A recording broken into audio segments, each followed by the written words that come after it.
अभी हम बात भी कर रहे थे कि पाकिस्तान की तरफ से पाकिस्तान जिंदाबाद ही हर तरफ से आ रहा है। इस वक्त जो भारत ने ये जो इक़दामात लिए हैं उसके बाद क्या ओवरसीज़ पाकिस्तानी जो डायस्पोरा है वो क्या क्या सोच रख रहा है और किस हद तक जो डिप्लोमेटिक फ्रंट है उस पर आप लोग एक्टिव हैं? जी शुक्रिया जी। अस्सलाम वालेकुम।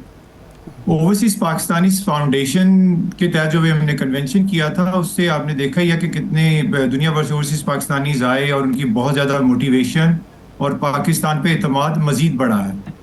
और उसी के तनाजुर में वो पाकिस्तान के साथ वैसे तो बहुत ज़्यादा मोहब्बत रखते हैं, तो वो समझते हैं कि पाकिस्तान को उनकी इससे पहले या इससे ज़्यादा ज़रूरत पहले इससे कभी नहीं थी। तो उस वजह से पाकिस्तान के जो हमसाया ममालिक के साथ जो भी तनाव पैदा होता है और इस तरह के तनाव पहले भी पैदा होते रहे हैं, तो मेरा नहीं ख्याल कि वो इस जज्बे को कम करेगा बल्कि इस जज्बे को बढ़ाएगा कि हमें अपने मुल्क के साथ खड़ा होना है, डिप्लोमेटिक एंड पे, इकोनॉमिक एंड पे, मॉरल एंड पे। तो पाकिस्तानी तो जितनी भी हमारी ओवरसीज पाकिस्तानी से यहाँ पे अभी भी मौजूद हैं, बात हुई है, और जो बाहर मौजूद हैं जिनसे भी राब्ता है, तो वो तमाम समझ रहे हैं कि इस टर्मोइल से भी हम गुजर जाएंगे और हम पाकिस्तान के साथ खड़े हैं। उनकी रेमिटेंस, उनकी इन्वेस्टमेंट्स और उनका फोकस पाकिस्तान पे कम नहीं होगा, इंशाल्लाह बढ़ेगा।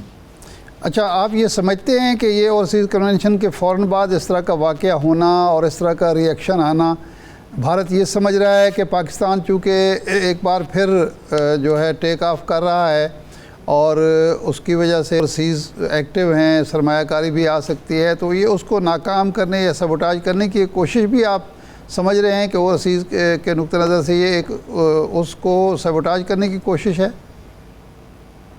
ये सबोटाज करने की कोशिश तो हमेशा से ही रही है मुख्तलिफ तरीक़ों से, और जब हम खुद अपनी कुछ फैसलों की वजह से थोड़ा पीछे जाते हैं तो फिर तवज्जो कम हो जाती है। जब हम अब आगे दोबारा तरक्की करना शुरू करते हैं, इकोनॉमिकली, इमोशनली हम जब इकट्ठे होते हैं, तो ज़ाहिर है जो भी दूसरे ऐसी ताकतें हैं उनको ज़रा खौफ और तकलीफ बढ़ जाती है। तो उस तकलीफ के कॉन्टेक्स्ट में मैं तो समझता हूँ कि ये एक सिचुएशन है जिससे हम अभी गुजरे हैं। तो वो ज़रूर होगा उस फैक्टर को कि पाकिस्तानीज भी बाहर से आए हैं, रेमिटेंस भी बढ़ी हैं, और हमारी पाकिस्तानी जो है गवर्नमेंट और इस्टेब्लिशमेंट वो भी एक पेज पे हैं। और आपने देखा भी होगा कि इस कन्वेंशन में कितनी सिनर्जी और एनर्जी नज़र आई है। तो जी हाँ, उसका एक फैक्टर हो सकता है, लेकिन मुझे लगता है कि कोशिश यही है कि पाकिस्तान जब अपने पाँव पे खड़ा हो तो उसको और ज़्यादा डिस्ट्रैक्ट किया जाए और उसको ऐसी डिस्ट्रैक्शन से पीछे किया जाए जो कि पॉसिबल नहीं है। इंशाल्लाह Pakistan will stand it's ground. सही है। अच्छा, ये हुआ कि जो रेमिटेंसेस थे वो बढ़ गए, इत्मीनान की बात है। अब ये जो लोग आए 1200-1500 की तादाद में, इनमें से बहुत सारे लोग ज़ाहिर बात है बड़े सरमायादार और सरमायाकार और सनत या ताजिर पेशा लोग भी होंगे। तो क्या पाकिस्तान के लिए ओवरसीज़ की खिदमत यही है कि रेमिटेंसेस बढ़ें, या कोई पाकिस्तान में सरमायाकारी भी होगी? और आपने इस कन्वेंशन में और कन्वेंशन के बाद क्या महसूस किया कि कितनी सरमायाकारी का हमारे तारकीन वतन कर सकते हैं पाकिस्तान में?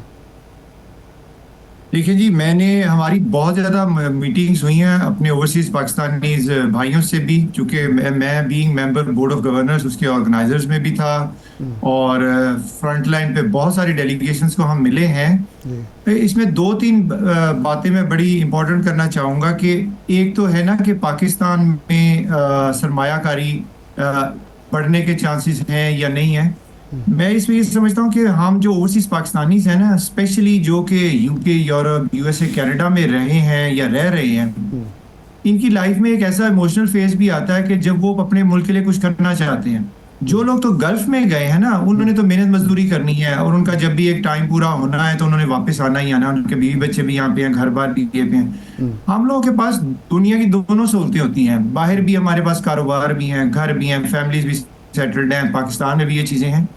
लेकिन ये मैंने बहुत सारे पाकिस्तानियों से मिला हूँ जो अपने लेट 40s, अर्ली 50 से लेके ऑनवर्ड हैं, वो सारे इमोशनली पाकिस्तान के साथ अब ज्यादा कनेक्टेड हैं, क्योंकि वो अपनी बाकी जिम्मेदारियों से फारिग हो चुके हैं, कारोबार में इस्टेब्लिश हो चुके हैं। वो पाकिस्तान में कारोबार भी करना चाह रहे हैं और पाकिस्तान की खिदमत भी करना चाह रहे हैं। हम खुद इस जज्बे से आए हुए हैं, और किसी ना किसी तरीके से beat business beat social work, तो वो मैंने देखा कि बड़ा जज्बा आया हुआ है। वो कहते हैं कि पैसा जरूर है, हमने कमाने होंगे, कमर्शियल इंपेरेटिव्स हैं, लेकिन अपने मुल्क के लिए कुछ करना चाह रहे हैं। सही है। तो इस जज्बे को पहली दफा मैंने इतने बड़े स्केल पे देखा है, और इतनी बड़ी वॉल्यूम में लोगों की ये साथ इंटरेक्शन हुआ है पूरी दुनिया से, यानी कनाडा से कामरान साहब, लेके ऑकलैंड ये तक। बात तो ठीक है, लेकिन अब क्वेश्चन ये है कि वो पहले भी पाकिस्तान में इन्वेस्ट करना चाहते थे, लेकिन उनके रिजर्वेशंस ये थे कि उन्हें कोई वन विंडो नहीं मिलती। They want to get rid of the 17-18 NOC to launch the business, और बहुत से मसाइल थे। बहुत से हवाले से उनके जो कैपिटल है वो सिक्योर नहीं हो पाता था, फाइनेंसिंग के बड़े इश्यूज़ थे। अब की बार जब वो आए हैं और जो हुकूमती इक़दामात हैं, उसके बाद क्या वो कन्विंस लौटे हैं कि माहौल इतना साजगार है कि पाकिस्तान में सरमायाकारी की जाए? अच्छा, इसमें भी बात ये है कि ये चैलेंजेस अपनी जगह हैं, वो रहेंगे।